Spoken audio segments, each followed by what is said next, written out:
Chris দেখ, এর নাম না বিদ্যুৎ, এই আমাকে প্রপোজ করেছে, আর একটা বিশাল বড় কোম্পানি সেলস ম্যানেজার, আর আমি একে হ্যাঁ বলে দিয়েছি। বাহ, কংগ্রেচুলেশন, তোদের দুজনকে মানাবে ভালো। এই শোন না, আমার না দেরি হয়ে যাচ্ছে, আমার একটা কাজ আছে, আমি আসছি। হ্যাঁ, ঠিক আছে, তাহলে সাবধানে বাড়ি যা।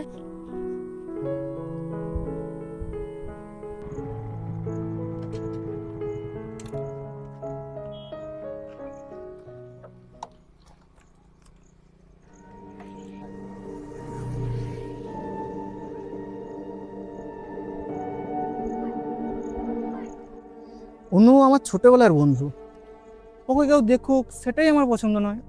আর এখানে তুমি তার লাইফে এন্ট্রি করতে চাইছো, এর ফল তো তোমাকে পেতেই হবে বিদ্যুৎ দা। Let's start the game.